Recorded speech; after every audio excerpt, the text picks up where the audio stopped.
Have you updated to the latest firmware on your R5 or R6 camera?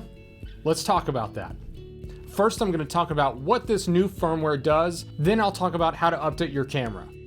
And if at any point you want to jump to installing the firmware update, just go to this timecode. At the time of this recording, the brand new firmware update for the Canon R5 and R6 is the 1.5.0 update. It came out the other day and it has some interesting improvements. The first being head detection performance to support helmets or goggles in winter sports. You also get better eye detection when there's a shadow on someone's face or if there's hair hanging over their eyes.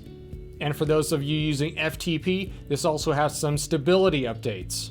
And if you're a current user of the R5 or R6, you know that this year there have been some pretty major updates.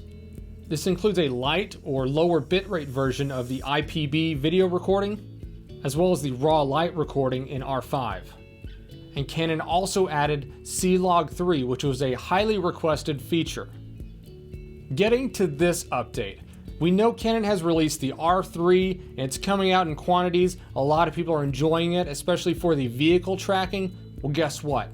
On the R5 and R6, using the 1.5.0 update, you get vehicle detection in your subject to detect autofocus menu option.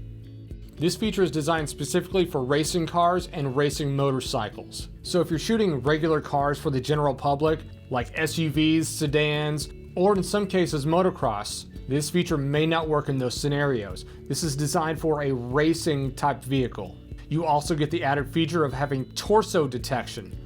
So if your subject's face or eyes turned away from you, the camera will then prioritize the torso. Now, to those of you that are fairly new to the R5 or R6, something important to note about when you get the camera: after you've charged and installed the battery, you've set the language of choice, and the date and time, the next thing to do to get started is to update your firmware. Firmware is not released regularly, so you may have to check the Canon website periodically to see if your camera needs an update. All you have to do is go to usa.canon.com, click the Support tab, then Software and Drivers.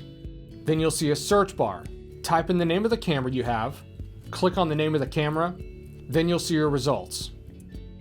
At the recording time of this video, the latest firmware for the R5 and R6 cameras are the 1.5.0 firmware. If you click Show Details, you'll see the features and improvements lined out for you.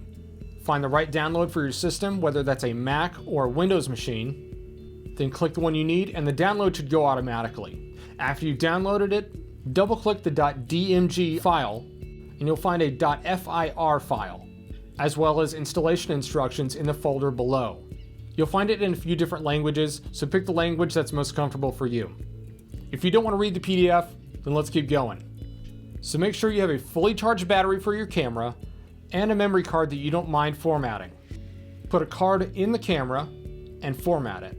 Then take the memory card out and put it into your computer. From this point, drag the .fir file into the root menu of the SD card. Eject the memory card and put it back into the camera. Then you'll want to go to the Setup menu, which is the wrench icon, and on this R6 I'm going to go to tab number 5 on the very bottom where it says Firmware. And you'll see that the firmware version is different from the one that we downloaded.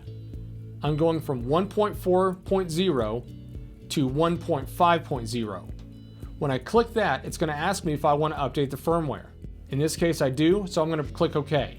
Being that these updates can take some time, the manufacturers recommend that you have a fully charged battery so there are not any issues should the camera lose power on a low charge.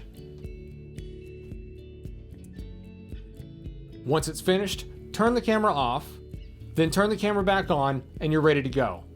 If you have any more questions about the firmware of your camera, please visit any of our physical locations or online at bedfords.com. My name is Tyler with Bedford Camera and Video, and we'll see you next time.